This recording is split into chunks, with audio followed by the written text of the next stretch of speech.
The Fat Controller had left Boko in charge of the branch line while Edward went to the works to be mended. Edward needed to be fit before the summer visitors came. After a week, he was growing bored. But then a newcomer arrived.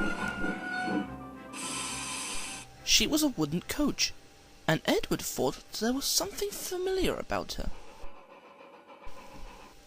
That evening, he heard a quiet, timid voice. Excuse me," it said. "You're Edward, aren't you?" "That's right," he smiled. "Haven't I seen you somewhere before?" "Perhaps," replied the coach. "There were lots of us built for the furnace railway. That's your old line, so says Thomas's driver." "That's right," smiled Edward. "What's your name?" "Victoria," said the coach. "When I was too old to work, I was made into a summer house in an orchard. Now a kind gentleman with a top hat says that I could be mended and work on the railway again." "That would be the Fat Controller," said Edward. "Did he say where you would work? There'd be plenty for you to do on my line," continued Edward hopefully. Victoria hesitated. "I think the Fat Controller knew," she said, "but he didn't say." "Where did you work in the old days?" asked Edward. "My friend Helena and I worked on the branch line to a station called Lakeside," Victoria said. "There was a big lake with steamers on it. Windermere, it was called. Albert was our engine. He was old, but very gentlemanly and polite." She broke off, chuckling. "Except once," Victoria explained. "It was winter and very cold.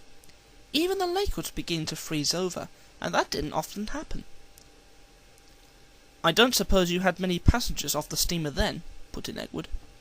"You'd be surprised," Victoria said. "For some, it was the easiest way of getting from the town to the other side of the lake. Anyhow, on this winter's day, the snow wasn't too bad at the junction, so we were all right when we set out. As we got near the hills, the snow got thicker. We reached a place called Havenwaite, where there were 2 tunnels, one at each end of the station. Albert didn't care about a bit of snow. Silly soft stuff, he called it." "Thomas used to say that too," smiled Edward. "The steamer was late that day. Ice in the water, they said, and that made us late too. Albert was hurrying, because when people got off the steamer, they had to catch other trains at our junction." Victoria paused. She chuckled to herself before she went on. Albert had been boasting about how good he was with the snow. "Well, we soon got back to Havenwaite, and Albert stopped with his buffers at the mouth of the tunnel. The guard's whistle sounded. Albert didn't waste any time. He set off with a tremendous blast of steam, but the steam blew an enormous lump of snow off the tunnel mouth. It poured down and landed, whoomph, on his cab. Albert's driver quickly put on the brakes. The train stopped, and then a lot more snow came down on Helena and me. She was almost completely buried, and half of me was too. Albert couldn't move an inch. He wanted to, but he didn't dare in case he brought down some more snow. The passengers weren't hurt, but it was the next morning before the men dug us out. I've never been so cold. Albert never boasted about snow again, though. I wonder why," chuckled Edward.